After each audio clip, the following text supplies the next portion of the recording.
এই জন্যেই বাঙালির ব্যবসা হয় না। ডাব বেচা বন্ধ করে রাস্তার হট্টগোলে লিপ্ত হলে কচু ব্যবসা হবে। রাগ করে ডাব না খেয়ে সহদেববাবু বাড়ির পথ ধরলেন। পথে যেতে যেতে শুনলেন একটা ডাকাত মারাত্মক অস্ত্র নিয়ে ওই 16তলা ফ্ল্যাট বাড়িটায় ঢুকছিল, লিফটে করে ওপরে উঠে যাচ্ছিল। আজকাল খুব সকালের দিকে এ ধরনের ফ্ল্যাট বাড়িতে এরকম রাহাজানি ডাকাতি প্রায় হচ্ছে।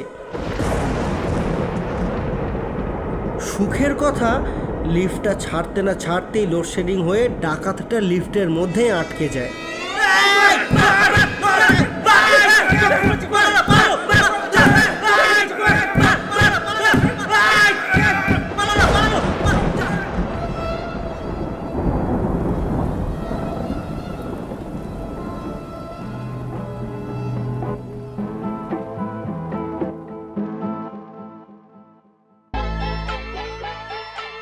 আমরা নতুন নতুন গল্প বলতে ভালোবাসি। রহস্য, রোমাঞ্চ, কল্পকাহিনী, ভয়, প্রেম, হাসি, সামাজিক গল্প, এছাড়াও প্রবন্ধ, রম্যরচনা, ইতিহাস, সমগ্র সাহিত্য জুড়ে আমাদের প্রয়াস। তাই সাথে থাকুন, শুনতে থাকুন দ্য আনটোল্ড স্টোরিজ। আমাদের আজকের গল্প তারাপদ রায়ের পটললাল ও মিস জুলেখা। তারাপদ রায়, জন্ম 17ই নভেম্বর 1936 সাল। তিনি আমাদের ছেড়ে চলে গিয়েছেন 25শে আগস্ট 2007। তারাপদ রায় বাংলার প্রসিদ্ধ কবি, ছোট গল্পকার ও প্রাবন্ধিক। তিনি গ্রন্থকীর ছদ্মনামেও পরিচিত। গল্প পাঠে সুরজিৎ প্রামাণিক, অন্যান্য চরিত্রে ময়ূক চ্যাটার্জি এবং প্রীতম ভট্টাচার্য, আবহ পরিকল্পনায় মিস্টার ভৌমল। আমাদের আজকের গল্প পটললাল ও মিস জুলেখা।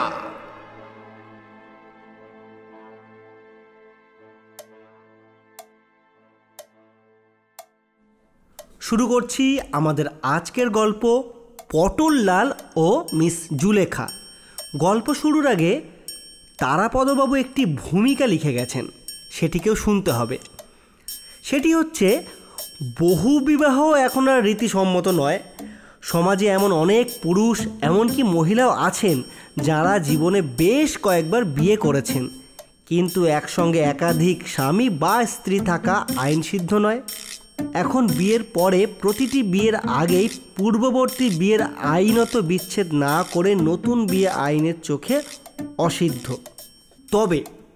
তবে হলিউডের এক অভিনেত্রীর কথা শোনা যায়, তার এতবার বিয়ে হয়েছে ও বিয়ে ভেঙেছে যে হিসেব মিলছে না।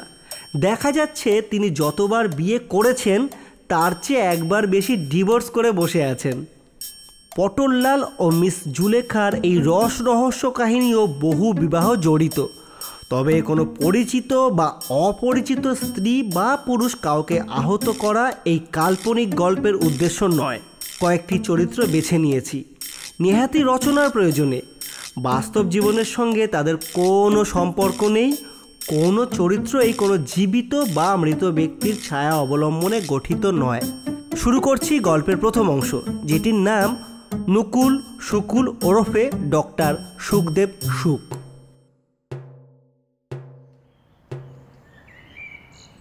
আজ অনেক দিন হলো ভয়াবহ গরম পড়েছে। কলকাতায় এত গরম বহুকাল পড়েনি।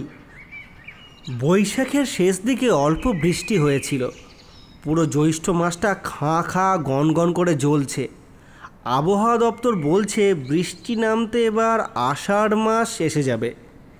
এই গরমের সঙ্গে পাল্লা দিয়ে শুরু হয়েছে মর্মান্তিক লোডশেডিং। তবে লোডশেডিংয়ে ডাক্তার সহদেব সুখের খুব একটা অসুবিধা হয় না। তার নিজের ভালো ইনভার্টার আছে। রাতে ঘুমের মধ্যে যদি লোডশেডিং হয়েও যায়, পাখা ঠিকমতো ঘুরতেই থাকে। সহদেব টেরও পান না। কিন্তু পাখা ঘুরলেই তো হলো না। পাখার বাতাসে এই গরমে আর সেই স্বস্তি নেই। শেষ রাতের দিকে পাখার বাতাস পর্যন্ত গরম হয়ে যায়। সারা শরীর ঘামে ভেজা, বিছানার চাদর প্যাত প্যাত করছে। ঘুম থেকে উঠে পাখাটা বন্ধ করে দিয়ে একটু জানলার পাশে গিয়ে দাঁড়ান সহদেব। ভোরের ঠান্ডা হাওয়ায় একটু আরাম লাগে। তারপর বাথরুম টাথরুম যা আছে সাঙ্গ করে শর্টস আর রঙিন গেঞ্জি পরে তিনি ময়দানের দিকে হাঁটতে বেরিয়ে পড়েন। কড়িয়া রোডের এই বাড়িতে সহদেব একাই থাকেন। বাড়ির লোকেরা থাকেন মেদিনীপুরের ভবগ্রামের দেশের বাড়িতে। এতে সুবিধেই হয়। ডাক্তার সহদেব সুখ একজন প্রতিষ্ঠিত হোমিওপ্যাথি ডাক্তারই শুধু নন, কৃতবিদ্য গোয়েন্দা। তবে খুন, ডাকাতি, মারামারি, গোয়েন্দাগিরি মোটেই পছন্দ নয় সহদেব বাবুর। রক্ত দেখলেই তার মাথা ঝিমঝিম করে। তিনি জাল, জোচ্চুরি, অপহরণ, কিডন্যাপিং ইত্যাদি তদন্তে পারদর্শী। কড়িয়া রোড থেকে ময়দান কাছে নয়, ভিক্টোরিয়া মেমোরিয়াল পর্যন্ত যাতায়াতে প্রায় 4 মাইল হয়ে যায়। বেকবাগান দিয়ে বেরিয়ে জগদীশচন্দ্র বসু রোড ধরে থিয়েটার রোড বরাবর হেঁটে যান সহদেব। এটাই তার সারাদিনের ব্যায়াম এবং মর্নিং ওয়ার্ক। আজ একটু আগেই উঠে পড়েছেন সহদেববাবু। সারা রাত তার ভালো করে ঘুম হয়নি।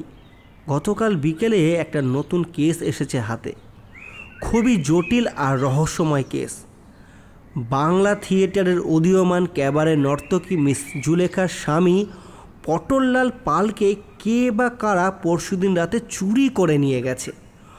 তবে পটললালকে সত্যি অপহরণ করা হয়েছে না তিনি নিজেই পালিয়েছেন, সে বিষয়ে ডাক্তার সহদেবের মনে বেশ খটকা আছে।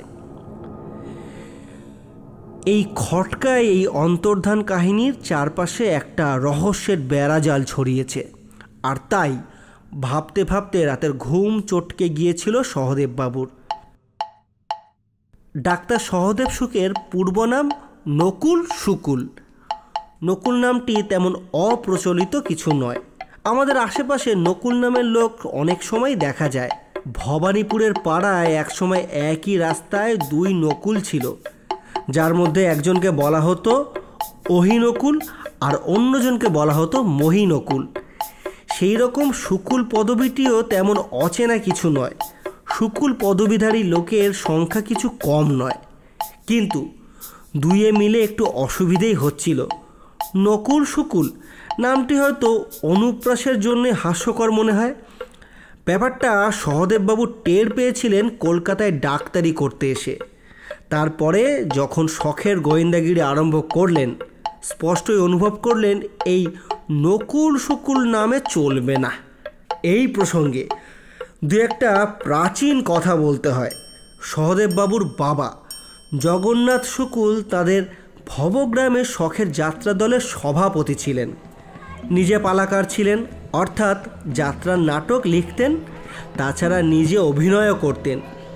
পরিষ্কারভাবে বলা উচিত জগন্নাথবাবু যাত্রা পাগল ছিলেন। বহু খেটে তিনি একটা যাত্রাপালা লিখেছিলেন মহাভারতের কাহিনী নিয়ে। সেই কাহিনীর নাম ছিল আমি কৌরব আমিই পাণ্ডব। আজকালকার দিনে ওই রকম একটা পালা লিখলে তিনি খ্যাতি ও অর্থ দুই পেতেন, অনায়াসেই পেতেন।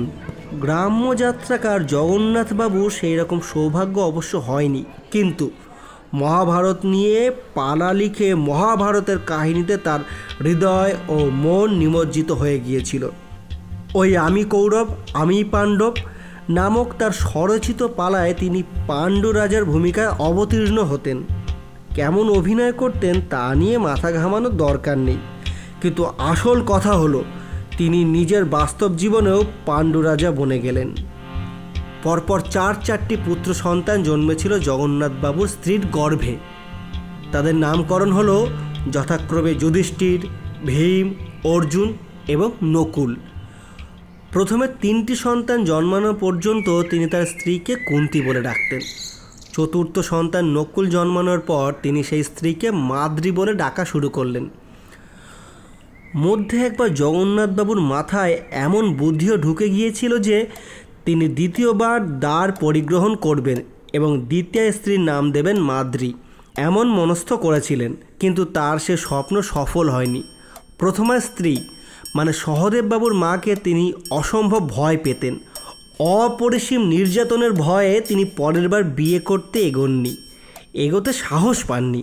ফলে বাধ্য হয়ে একই স্ত্রীকে প্রথমে কুন্তি এবং পরে মাদ্রি বলে সম্বোধন করতেন। কিন্তু এর চেয়েও খারাপ ব্যাপার ঘটল। জগন্নাথবাবু 5ম পুত্র জন্মানোর আগেই একদিন মধ্যরাতে আমি কৌরব আমি পাণ্ডব যাত্রাপালা তৃতীয় অঙ্কের চতুর্থ দৃশ্যে দেহ রক্ষা করলেন। মাদ্রির মৃত্যুর পরে তার নিজের বুকে দুবার করাঘাত করার কথা ছিল। তিনি নিজেই এই নির্দেশ রচনা করেছিলেন তার পালায়, কিন্তু সেদিন উত্তেজনাবশত তিনি ২৬ বার বুকে করাঘাত করেছিলেন এবং সেটাই তার মৃত্যুর কারণ হলো। ওই সময় তার স্ত্রীর সন্তান সম্ভাবনা না থাকায় সহদেবের আর জন্মগ্রহণ করা সম্ভব হয়নি। পরিণত বয়সে নকুল শুকুল যখন যথাক্রমে ডাক্তারি ও গোয়েন্দাগিরি শুরু করলেন, তিনি ভেবে দেখলেন যে নাম বদলানো অবশ্যই জরুরি। এই কথাটাও তার মাথায় এলো যে তারা ৫ পাণ্ডব না হয়ে ৪ পাণ্ডব হয়েছে। পঞ্চম পাণ্ডব যার হওয়ার কথা ছিল সে হলো সহদেব, তার যমজ ভ্রাতা হয়ে যার জন্মানো উচিত ছিল। যমজ মানে একই লোক প্রায় বলা চলে, সুতরাং সেই নকুল সেই সহদেব হতে পারে। এরকম জটিল চিন্তার পরিণতি দাঁড়ালো যে নকুল ভাবতে লাগলেন, আমার নামও তো সহদেব হতে পারে, আমি কেন সহদেব হব না? সহদেব নামটা ভালোই, তাছাড়া নকুল শুকুলের অন্তমিল থেকে অব্যাহতি পাওয়া যাবে। এই সময়ে চারিদিকে আদালতে এফিডেভিট করে নাম পদবি বদলানোর ধুম চলছে। খবরের কাগজের পাতায় সারি সারি নাম পদবি বদলের বিজ্ঞপ্তি। ব্যারাকপুরের প্রথম শ্রেণীর ম্যাজিস্ট্রেটের কোর্টে এফিডেভিট করে ভ্যাবল চৌংদার শ্রীযুক্ত উত্তম কুমার হয়েছেন। আলিপুর আদালতে হলফনামা করা হয়েছে যে আমি শ্যাম মণ্ডল হক আজ হইতে নজরুল ইসলাম হইলাম। কেউ কেউ নিজের নামই শুধু নয়, বাবার নাম পর্যন্ত পাল্টিয়ে দিয়েছে। দৈনিক পত্রিকায় বিজ্ঞাপন বেরিয়েছে, আমি খগারাম চট্টোপাধ্যায়, পিতা নগারাম চট্টোপাধ্যায়, শাকিল বাসুদেবপুর, ডাকঘর বাসুদেবপুর, ব্যাংশাল কোর্টে এফিডেভিট বলে খগেন চট্টোপাধ্যায় ও পিতা নগেন চট্টোপাধ্যায় হইয়াছি। বাবার নাম বদলানো অবশ্য প্রয়োজন পড়েনি নকুল শুকুলের। তিনি কাউকে কিছু না জানিয়ে মাত্র 25 টাকা খরচ করে শিয়ালদা কোর্টে গিয়ে এফিডেভিট করে এলেন। ব্যাপারটা আদালতের আঙিনায় রীতিমতো জল ভাতের মতো হয়ে গেছে। আগেই টাইপ করা আছে স্ট্যাম্প পেপার, শুধু শূন্যস্থানে বর্তমান নাম এবং আকাঙ্ক্ষিক নাম, সেই সঙ্গে ঠিকানা ইত্যাদি বসিয়ে দিলেই হলো। তারপর হাকিমের সামনে একজন উকিল শনাক্ত করবে। ঘন্টা দুয়েকের মধ্যে কাজটা সারা হয়ে গেল। রাতারাতির চেয়েও তাড়াতাড়ি নকুল শুকুল সহদেব শুকুল হয়ে গেলেন। কথায় বলে মানুষের লোভের শেষ নেই। সহদেব শুকুলের পরিণত হয়েছে, কিন্তু নকুল বাবুর মনে সুখ নেই। এবার নাম নয়, পদবি বদলের দিকে ঝোঁক পড়ল তার। পৈতৃক শুকুল পদবিটা বিসর্জন দিয়ে একটা নতুন পদবি নিতে হবে। অবশেষে তিনি নিজেই অনেক ভেবেচিন্তে স্থির করলেন শুকুল পদবিটা ছেঁটে সুখ করলে বেশ মডার্ন হয়ে যাবে। নকুল শুকুল থেকে সহদেব সুখ হতে আরও একটা এফিডেভিট লাগলো। প্রথমেই তার মাথায় ব্যাপারটা খেললে একটা এফিডেভিটেই ঝামেলা মিটত। আর একবার শিয়ালদা আদালতে 25টি টাকা এবং 2 ঘন্টা সময় ব্যয় করে সহদেব সুখের আবির্ভাব হলো। গোয়েন্দা প্রবর ডাক্তার সহদেব সুখের এই সংক্ষিপ্ত অথচ প্রয়োজনীয় পূর্ব বৃত্তান্তের পর এবার আজকের সকালের ঘটনায় ফেরা যাক। ভিক্টোরিয়ার সামনে থেকে প্রাতঃভ্রমণ সেরে করিয়া রোডের দিকে ফিরছিলেন সহদেব। একটু অন্যমনস্কই ছিলেন তিনি। থাকারই কথা। মাথার মধ্যে ঘুরছে মিস জুলেখার স্বামী পটললাল পালের রহস্যময়ভাবে গায়েব হয়ে যাওয়ার প্রসঙ্গ।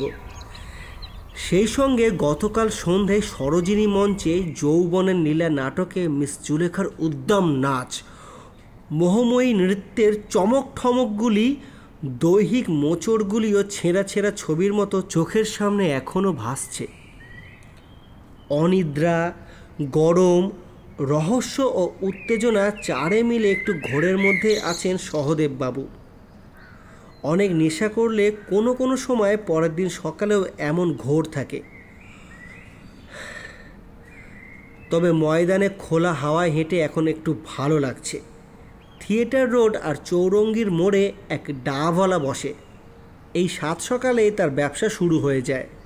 ময়দান ও ভিক্টোরিয়া মেমোরিয়াল প্রত্যাগত ভ্রমণকারীরা কেউ কেউ এখানটায় দাঁড়িয়ে সুনির্মল কচি ও নারকেল বাড়ি পান করেন।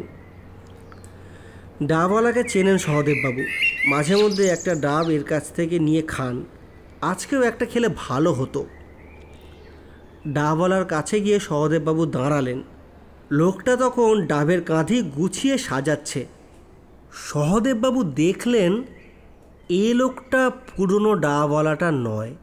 সে লোকটা লুঙ্গি পরতো, সঙ্গে রঙিন ফতুয়া, বোধহয় দেশে গেছে। তার অবর্তমানে নতুন লোকটা এখন হয়তো কিছুদিন ব্যবসা চালাবে। এই নতুন লোকটা মোটেই ডাবওয়ালা টাইপের সন্ডা চেহারার নয়, রোগা, পরনে কালো ফুল প্যান্ট, লাল স্পোর্টস গেঞ্জি, হাতে আবার ঘড়িও রয়েছে। তাছাড়া দ্বিতীয়ার চাঁদের মতো ক্ষীণ স্টাইলিস্ট গোঁফ, ব্যাকব্রাশ চুল। দেখে রাস্তার ফেরিওয়ালা ভাবা বেশ কঠিন। লোকটির কাছে গিয়ে একটা ডাব চাইলেন সহদেববাবু। ডাবের কাঁদির পাশে রাখা একটা চটের থলের মধ্যে লোকটা হাত ঢুকিয়ে কি যেন খুঁজল, তারপর বলল, দেখো কাণ্ড, ডাব কাটার কাটারিটাই তো দেখছি নেই, কি করি বলুন তো। সহদেববাবু পুরনো লোক, সমস্যা জানেন। ডাব বিক্রি হয়ে গেলে বিকেলে ফেরার সময় আগের লোকটা ওপাশে 16 তলা বাড়িটার কেয়ারটেকারের কাছে দা জমা রেখে যেত। পরদিন সকালে 17 তলার চিলেকোঠায় যেখানে ওই কেয়ারটেকার থাকে সেখানে গিয়ে দাটা ফেরত নিয়ে আসতো। এর বিনিময়ে কেয়ারটেকার বাবু দৈনিক একটা করে বিনামূল্যে ডাব পান করতেন। সহদেববাবু এই ব্যাপারটা নতুন লোকটিকে বললেন। লোকটি বলল, ও তাই বলুন, ডাবওয়ালা তো একথা আমাকে কিছু বলেনি। আপনি একটু দাঁড়ান, আমি তাড়াতাড়ি গিয়ে কাটারিটা নিয়ে আসছি। ডাবগুলোকে একা রেখে যাবেন না, আমি যাব আর আসব, দাঁড়াবেন কিন্তু। এই বলে লোকটা 16 তলা বাড়ির দিকে দ্রুত পা চালিয়ে গেল। লোকটা চলে যাওয়ার পর সহদেববাবুর খেয়াল হলো পুরনো ডাবওয়ালাটা দেহাতি হিন্দিতে কথা বলতো, আর এই লোকটা পরিষ্কার বাংলায় কথা বলছে। এক হিসেবে খুশি হলেন সহদেববাবু। তাহলে বাঙালি যুবকেরা এখন রাস্তায় ডাবের ব্যবসাপাতির ব্যবসাও করছে। কিছু না করাচ্ছে বা চুরি জোচ্চুরি করাচ্ছে, এ কাজ ঢের বেশি ভালো। হাজার হলো স্বাধীন ব্যবসা তো। লোকটিকে মনে মনে প্রশংসা করলেন সহদেববাবু। কিন্তু লোকটি যে কাটারি আনতে গেল তো গেল, সেই যে গেল আর ফেরত এলো না। এদিকে রাস্তায় ওই বহুতল বাড়িটার সামনে কিসের যেন রীতিমতো গন্ডগোল শুরু হয়ে গিয়েছে। চিৎকার হইহল্লা ক্রমশ বাড়ছে।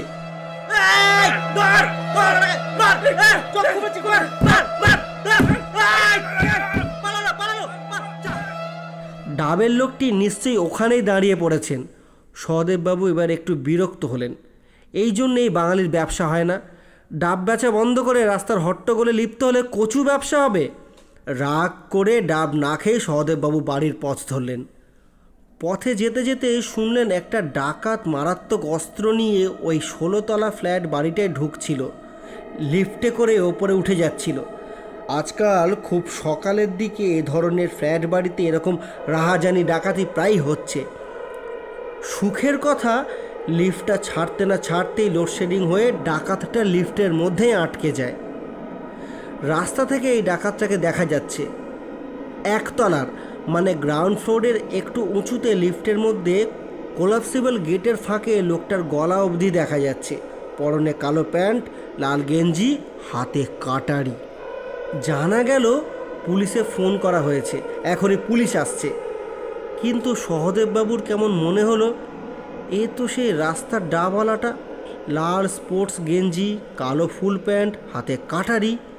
নিশ্চয়ই লোকটা কাটারি নিয়ে নেমে আসছিল, সেই সময় আটকিয়ে গেছে। ওঠার সময় আটকায়নি, তখন কাটারি কোথায় পাবে? এখনই পুলিশ এসে যাবে, লোকটাকে ধরে নিয়ে যাবে থানায়।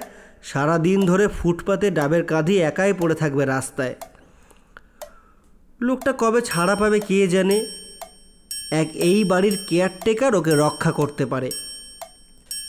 বাড়ির দিকে ফিরতে ফিরতে সহদেববাবুর মনে হলো এ ব্যাপারে তারও একটু দায়িত্ব আছে। তার জন্যই লোকটি কাটারি আনতে গিয়েছিল। গোয়েন্দা দফতরের সঙ্গে সহদেববাবুর ভালোই সম্পর্ক রয়েছে, কিন্তু সাধারণ পুলিশেরা শখের গোয়েন্দাদের মোটেই পছন্দ করে না। দুই একবার সহদেববাবু সেটা হাড়ে হাড়ে টের পেয়েছেন। আজকে গোলমালের মধ্যে মাথা গলালে পুলিশ হয়তো তাকেও জড়াবে। তার যে গোয়েন্দা দফতরে সরকারি যোগাযোগ আছে, সেখানে যে তার বেশ খাতির, তার পক্ষে সব পুলিশকে জানানো সেটা অসম্ভব। তাছাড়া পটললাল পালের অন্তর্ধান রহস্যের অবিলম্বে সমাধান করতে হবে। সেই সূত্রে মিস জুলেখার সঙ্গে আজ বিকেল বেলাতেই অ্যাপয়েন্টমেন্ট আছে। সুতরাং আপাতত পুলিশ এড়িয়ে যাওয়াই ভালো, ঝুট ঝামেলায় জড়িয়ে লাভ নেই। শুরু করছি গল্পের দ্বিতীয় অংশ, যার নাম মিস জুলেখা ওরফে শ্রীমতী লেখা ভট্টাচার্য। মিস জুলেখার নাম শুনে যদি কেউ ধরে নেন যে তিনি কোনো অ্যাংলো ইন্ডিয়ান তরুণী, তবে তিনি খুব ভুল করবেন। প্রথমে সেই ভ্রান্তি নিরসন করা দরকার। ডাক্তার সহদেব সুখের মতো মিস জুলেখারও একটি পূর্ব নাম আছে। অবশ্য তিনি আদালতে এফিডেভিট করে খবরের কাগজে বিজ্ঞাপন দিয়ে নাম বদল করেননি, নাম বদলেছিলেন নেহাতি পেশার দায়। মিস জুলেখার আগের নাম ছিল শ্রীমতী লেখা ভট্টাচার্য। রীতিমতো ভট্টাচার্য বামুন বংশের মেয়ে, গঙ্গা তীরের প্রসিদ্ধ পরিবারের। তিনি কিশোরী বা তরুণী এমনকি যুবতীও প্রায় নন। 40-42 বছর বয়স হয়েছে তার। তিনি পুত্রকন্যার জননীও বটে। ক্লাস 10-এ পড়ার সময় টেস্ট পরীক্ষার ঠিক দুদিন আগে গলির মোড়ের শ্রী হনুমান ব্যায়ামাগারের বালিকা শাখার ব্যায়াম শিক্ষক শ্রী নারায়ণ ত্রিবেদীর সঙ্গে কুমারী লেখা ভট্টাচার্যর বাড়ি থেকে পালিয়ে গিয়ে দক্ষিণেশ্বরের মা কালীর সামনে মালা বদল করেন এবং সিঁথিতে সিঁদুর আরোপ করে শ্রীমতী লেখা ত্রিবেদীতে পরিণত হন।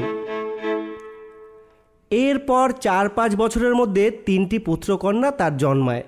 কিন্তু ব্যায়ামবীর নারায়ণ ত্রিবেদী এর মধ্যেই সংসারে বীতশ্রদ্ধ হয়ে একদিন শেষ রাতে লোটা কম্বল সম্বল করে একটা খবরের কাগজের ঠোঙায় রান্নাঘরের পেছনের ছাই গাদা থেকে কয়েক মুঠো ছাই নিয়ে পথে বেরিয়ে সেগুলো সারা শরীরে মেখে নিমতলা শ্মশানের কিঞ্চিত উত্তরে গঙ্গার ধার ঘেঁষে রেললাইন বাঁচিয়ে আস্তানা গাড়েন। যে কোনো কারণেই হোক, সংসার ত্যাগের পর তিনি প্রায় 1 বছর মৌন অবস্থায় থাকেন। সেখানে তার পরিচয় হয় মৌনী বাবা বলে। অনেক খোঁজ খবর করে শ্রীমতী লেখা 3 ছেলেমেয়ের হাত ধরে নিমতলায় মৌনী বাবার কাছে পৌঁছেছিলেন, কিন্তু মৌনী বাবা তখন কথা বলে না। তদুপরি লেখা দেবীর রাগারাগি, কান্নাকাটি, সাপ সাপান্ত সব কিছু উপেক্ষা করে ঘন্টার পর ঘন্টা ছোট কলকেতে গাঁজা সেবন করে যান। এদিকে লেখা দেবীকে বেওয়ারিশ ভেবে মৌনী বাবার শিষ্যদের মধ্যে কেউ কেউ বেশ চঞ্চল হয়ে ওঠে। তাদের মধ্যে অন্তত 3 জন তাকে খাদ্য ও বাসস্থানের প্রতিশ্রুতি দেয়। লেখা দেবীর গন্তব্য ছিল না, আর সেই থেকেই তার পতন কিংবা অভ্যুত্থানের শুরু। ক্রমশ চিতপুরের যাত্রা দলে সাইড পার্ট, নায়িকার সখীর ভূমিকায় নৃত্যগীতাদি ও ছলা কলা লেখা দেবী ধীরে ধীরে ইচ্ছায় অনিচ্ছায় সুখে দুঃখে প্রমোদ জীবনের অভ্যস্ত হয়ে গেলেন। এর পরে অবশ্য লেখা থেকে জুলেখা হতে বহু বছর লেগেছে।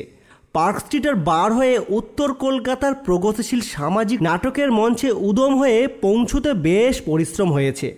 তাছাড়া এর মধ্যে বহুবার স্বামী বদল করতে হয়েছে তাকে তার নিজের পেশার স্বার্থে। তবে পুত্রকন্যা আর জন্মায়নি। কিন্তু একটা কথা বলতেই হবে, শ্রীমতী লেখা ওরফে মিস জুলেখা যখনই যে স্বামীর ঘর করেছেন, খুবই নিষ্ঠার সঙ্গে করেছেন, সতীত্বের সঙ্গে করেছেন। ভট্টাচার্য ব্রাহ্মণ বাড়ির মেয়ে, আসলে সতীসাধ্যী হওয়া তার রক্তে রয়েছে। পটললাল পালের সঙ্গে তার শেষ বিবাহ। পূর্ববর্তী পতিদেবতা হরিলাল আগরওয়াল শেষ নিঃশ্বাস ত্যাগ করেন এর কিছুদিন আগেই। হরিলাল আগরওয়ালার প্রায় 80 বছর বয়স হয়েছিল। তার নিজের ঘর সংসার জমাট ছিল। শুধু মোহের বশে ধর্মান্তরিত হয়ে মিস জুলেখার পানি গ্রহণ করেন। তবে সে অন্য কথা।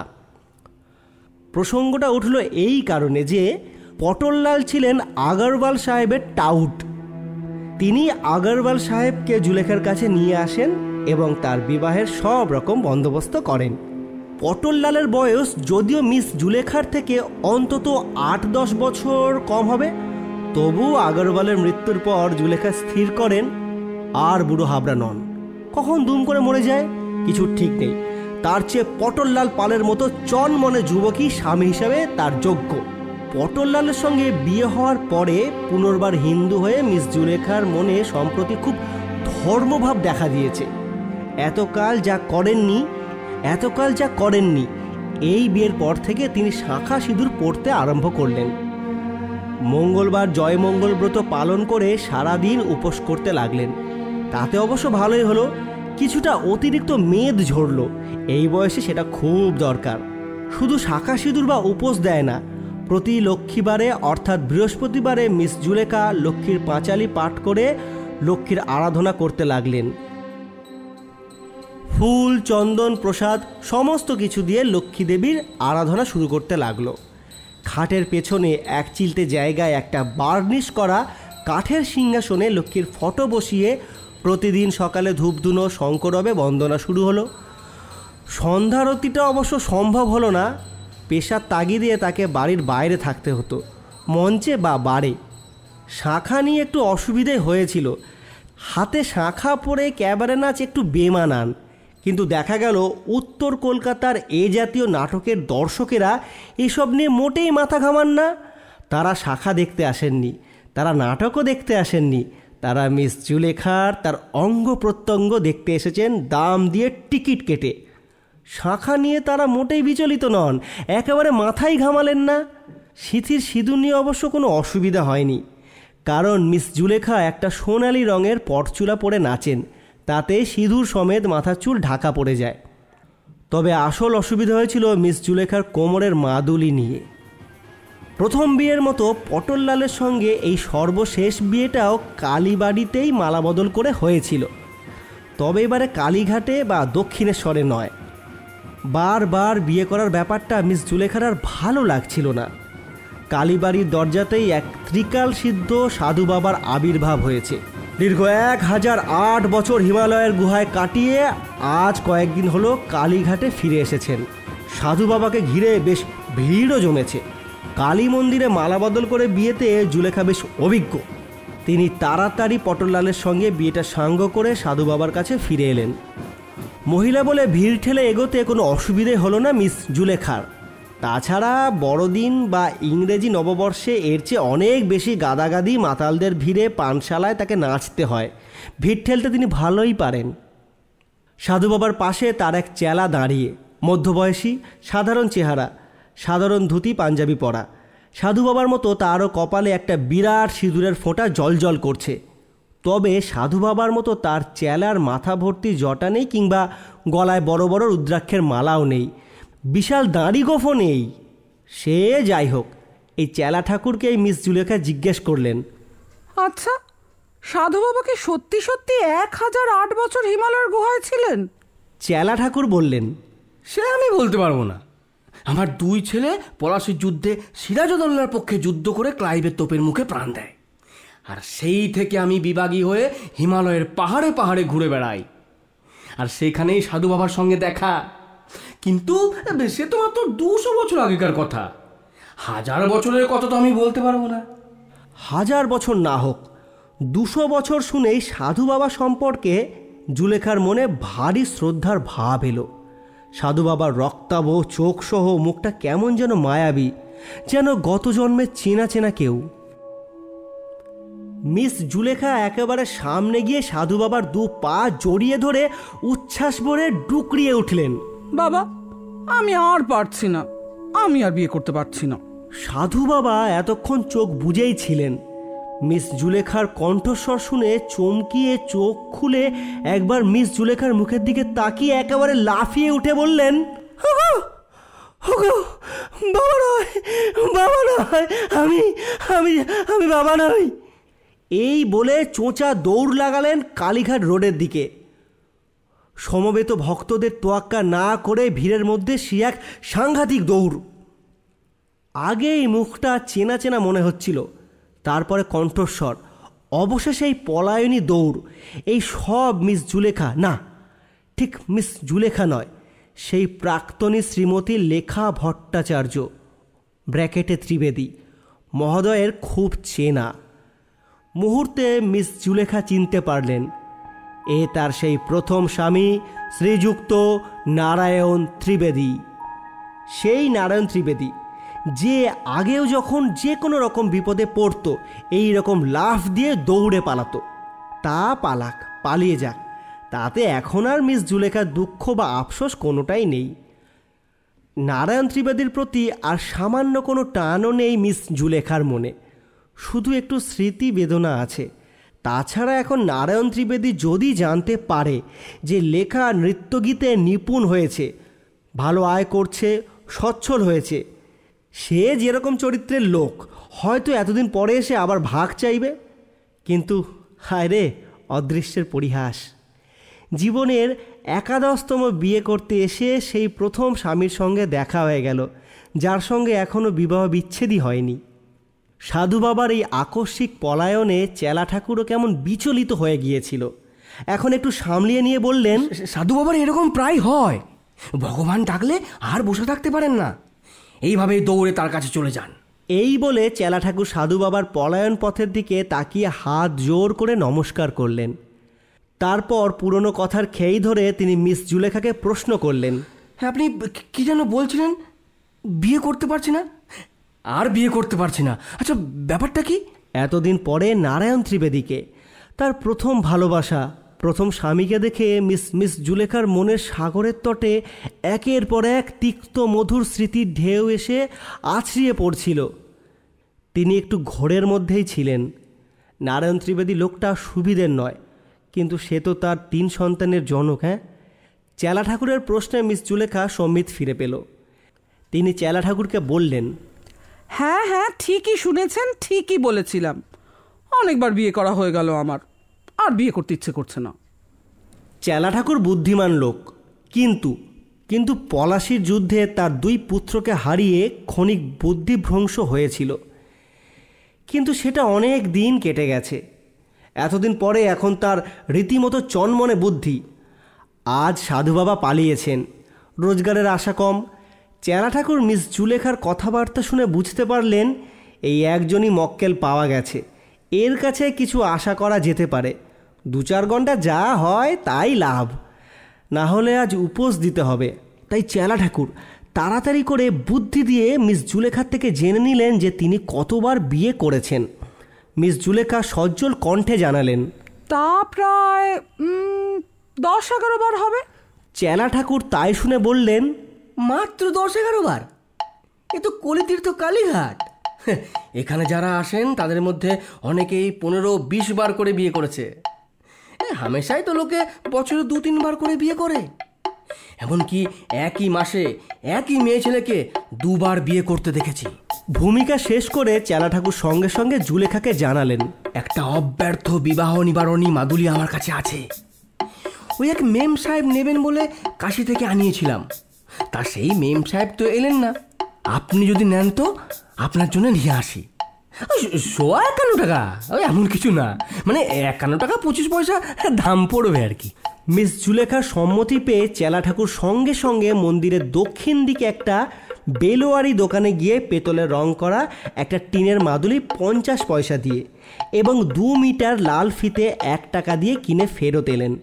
তারপর মন্দিরের উঠোন থেকে একটা পরিত্যক্ত শালপাতার ঠোঙা তুলে তার থেকে একটু পাতা ছিঁড়ে মাদুলির মধ্যে ঢুকিয়ে মিস জুলেখার কাছে ফিরে গেলেন। মিস জুলেখা তার হ্যান্ডব্যাগ খুলে 50 টাকার নোট, একটা 1 টাকার নোট আর একটা আধুলি খুঁজে বার করলেন। 51 টাকা থেকে 25 পয়সা বেশি হয়ে গেল। এতে মাদুলির প্রভাবের কোনো হেরফের হবে কি না জুলেখার এই প্রশ্নে চেলা ঠাকুর বললেন, সাংঘাতিক ধক এই মাদুলির, 25 পয়সার তারতম্যের কি হবে? কথাটা শুনে জুলেখা চেলা ঠাকুরের হাতে 51.5 টাকাই ধরিয়ে দিলেন। চেলা ঠাকুরও খুশি হলেন। তার মোট 1.5 টাকা খরচ হয়েছিল, এতে 50 টাকা পুরো লাভ হলো।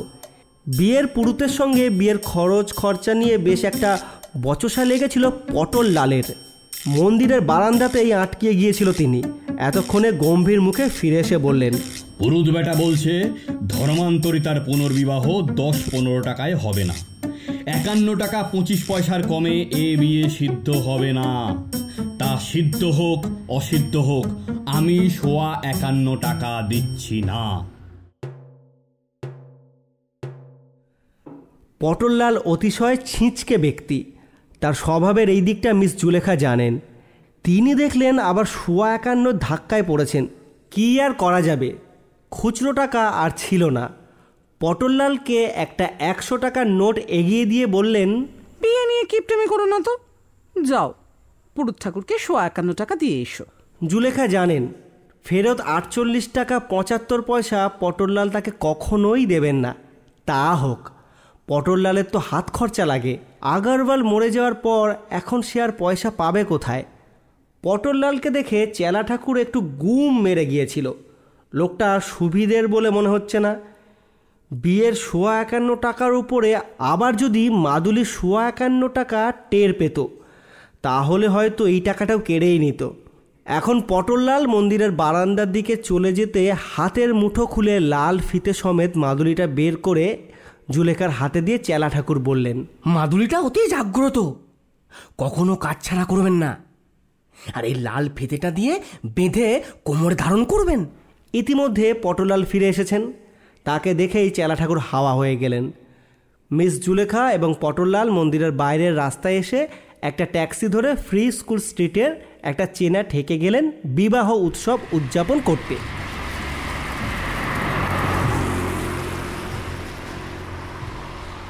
সেখানে পৌঁছেই বাথরুমে গিয়ে জুলেখা লাল ফিতে দেওয়া যে মাদুলিটা সেটা কোমরে বেঁধে ফেললেন। পটললালের মতিগতিতে তার বিশ্বাস নেই। এই থেকে পটললালের চেনা অনেক মেয়ে আসে, তাদের কারো সঙ্গে ঝুলে পড়লেই বিপদ। বয়সের দোষে মিস জুলেখার শরীরে একটু বেশি চর্বি জমেছে। নর্তকীদের শরীরে কোনো কোনো অংশে মাংস চর্বি একটু বেশি থাকলে দর্শকরা পছন্দই করে। যাই হোক, মাদুলিটা মিস জুলেখা বেঁধে ফেললেন। আগেই বলেছি, সোনালি উইক পরে সিঁদুর সহ মাথার চুল ঢেকে এবং হাতে শাঁখা রেখে মিস জুলেখার তথাকথিত ক্যাবারে নৃত্যের কোনো অসুবিধে হয়নি। কিন্তু কোমরে মাদুলিটা বাধা সৃষ্টি করল। এতক্ষণে মনে হচ্ছে ব্যাপারটা একটু বিস্তার করে বলা উচিত। কোমরে মাদুলি বাঁধার পর প্রথম সন্ধ্যায় মঞ্চে আবির্ভূত হওয়ার আগে মেকআপ ম্যান ওই মাদুলিটা দেখতে পায় এবং আপত্তি জানায় যে মাদুলিটা রাখা যাবে না, খুলে ফেলতে হবে। বলা বাহুল্য, এতে সতীসাধ্বী মিস জুলেখা খুবই আপত্তি জানান। বস্ত্র উন্মোচনে তার মোটেই আপত্তি নেই, কিন্তু মাদুলিটি রাখতেই হবে। খবর পেয়ে ডিরেক্টর ও প্রডিউসার আসেন। এরা দুজনেই যমজ ভাই। পারিবারিক পুরনো রেডির তেলের ব্যবসা এদের। আজকাল রেডির তেলের চাহিদা আর নেই, ব্যবসা পড়ে গেছে। তাই এরা অবশেষে থিয়েটারের ব্যবসায় এসেছেন। দুই ভাই এসে এতক্ষণ ধরে মিস জুলেখার চারপাশে ঘুরে ঘুরে মাদুলিটা দেখলেন। তারপর মিস জুলেখা আপত্তি করছে না দেখে সাহস সঞ্চয় করে হাত দিয়ে মাদুলিটা যাচাই করতে লাগলেন। ওদের মুখ চোখ এবং নৈতিক চরিত্রের মনের কথা ভেবে মিস জুলেখা শঙ্কিত বোধ করলেন এবং শেষ পর্যন্ত রাজি হলেন এই প্রস্তাবে যে ওই লাল ফিতের সঙ্গে দুটো শোলার কদম ফুল ঝুলিয়ে মাদুলিটা ঢেকে দেওয়া হবে। কথা মতো কোমরের লাল ফিতের নাভির ঠিক নিচে দুটো শোলার কদম ফুল নৃত্য দৃশ্যে লাগিয়ে দেওয়া হলো। তবে কদম ফুল দুটো লাগানোর সময় বৃদ্ধ মেকআপ ম্যান দিল মোহাম্মদ বড় বেশি সময় নেয়। কোনো কোনো দিন ডিরেক্টর ও প্রডিউসার কদম ফুল দুটো লাগানোর সময় ফুল দুটো দিল মোহাম্মদ ঠিকমতো লাগাচ্ছে কিনা তা দেখার জন্য উপস্থিত থাকেন। সঙ্গে অনেক সময় তাদের সাঙ্গপাঙ্গও থাকে। মিস জুলেখার নাচের চেয়ে তার সাজগোজ করার, শোলার কদম ফুল ঝোলানোর ব্যাপারটা ঘনিষ্ঠ মহলে এখন বেশ জনপ্রিয়। এই গল্পের দ্বিতীয় অংশ মিস জুলেখা ওরফে শ্রীমতী লেখা ভট্টাচার্য শুনতে পাবেন আগামী রবিবার ঠিক দুপুর 2টায় দ্য আনটোল্ড স্টোরিজ ইউটিউব চ্যানেলে। নোটে গাছটি মুড়লো। আপনি তো শুনলেন, আপনার বন্ধুরাও শুনছে তো? আপনার বন্ধুদের জানিয়ে দিন দ্য আনটোল্ড স্টোরিজ আবার নতুন গল্প নিয়ে হাজির হচ্ছে।